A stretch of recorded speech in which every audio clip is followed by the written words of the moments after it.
शहरात डॉक्टर नानासाहेब धर्माधिकारी जयंतीनिमित्त स्वच्छता मोहीम. नगराध्यक्ष प्रीतम पाटील, मुख्याधिकारी तसेच नगरसेवक अधिकारी वर्गाचा सहभाग. पेण शहरात डॉक्टर नानासाहेब धर्माधिकारी जयंतीनिमित्त स्वच्छता मोहीम राबवली गेली. नगराध्यक्षा प्रीतम पाटील आणि इतर नगरपरिषद अधिकारी वर्गाने सहभाग घेऊन शहराची स्वच्छता केली. यावेळी नगराध्यक्षा प्रीतम पाटील, नगरसेवक अभिराज कडू, नगरसेवक भूषण कडू, नगरसेवक अजय क्षीरसागर, नगरसेवक मितेश शहा, नगरसेविका पल्लवी कालेकर, नगरसेविका कलावती पाटील, नगरसेविका अस्मिता पाटील, मुख्याधिकारी जीवन पाटील, आरोग्य अधिकारी दयानंद गावंड, लेखापाल किरण शहा तसेच शेकडो श्री सदस्यांनी सहभागी होऊन पेण शहर स्वच्छ करण्याचा प्रयत्न केला. धर्माधिकारी प्रतिष्ठानचं मुख्य वैशिष्ट्य म्हणजे विना कोणत्याही विना प्रसिद्धी सेवाभाव, कोणताही गाजावाजा न करता हजारो स्त्री सदस्य मनापासून स्वच्छतेचं व्रत स्वीकारताना दिसत आहेत.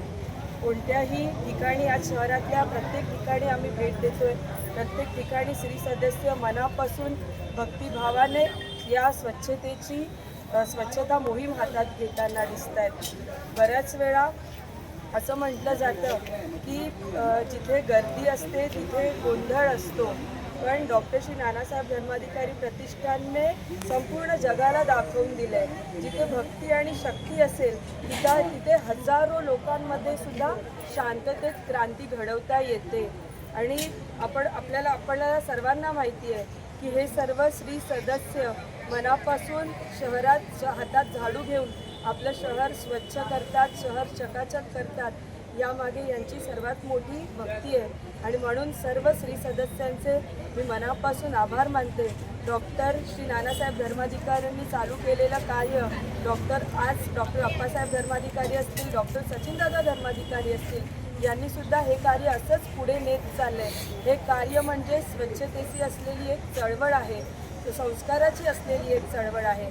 आणि म्हणूनच तमाम मी पेणकरांना विनंती करेन की अप्पा स्वारींचा, सचिनदादा स्वारींचं आणि नानासाहेब धर्माधिकारी यांचा हा समाज घडवण्यासाठी घेतलेला जो आदर्श आहे, हा आदर्श शहर स्वच्छ ठेवण्यासाठी आंतरिक मनाच्या स्वच्छतेबरोबर भौतिक स्वच्छता पण गरजेची आहे. जर शहर स्वच्छ असेल तरच शहर निरोगी राहील.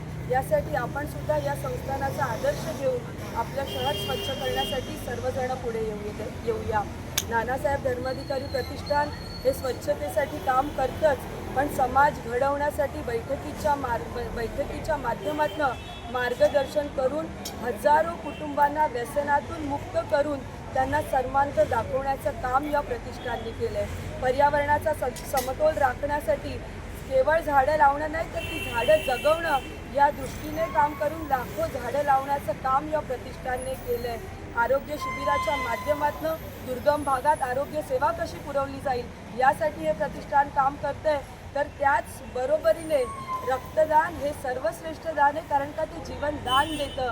आणि म्हणून जगातलं सगळ्यात मोठं देशातलं सगळ्यात मोठं रक्तदान शिबिर करून रक्त संचलन करण्याचा विक्रमी नोंद या प्रतिष्ठानावर केली आहे. आणि स्वच्छतेच्या बाबतीत तर नानासाहेब धर्माधिकारी प्रतिष्ठानाचं जे कार्य आहे त्या कार्याला आपल्या देशाचे आदरणीय पंतप्रधान यांनी सुद्धा स्वच्छ भारत अभियानामध्ये देशात सगळ्यात जास्त योगदान देणारं सगळ्यात मोठं प्रतिष्ठान हे नानासाहेब धर्माधिकारी प्रतिष्ठान म्हणून या प्रतिष्ठानाचं कौतुक केलं आहे. सर्व स्त्री सदस्यांचे मी मनापासून आभार मानते.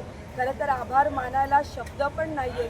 मी त्यांच्या चरणी कोटी कोटी नतमस्तक होते आणि आपलं शहर स्वच्छ करण्यासाठी त्यांनी जे योगदान दिलं आहे हे योगदान तेव्हा पूर्ण होईल ज्यावेळेस खऱ्या अर्थाने आम्ही सर्व मंडळी, सर्व पेणकर हे शहर स्वच्छ ठेवण्यासाठी रोज तेवढाच प्रयत्न करू.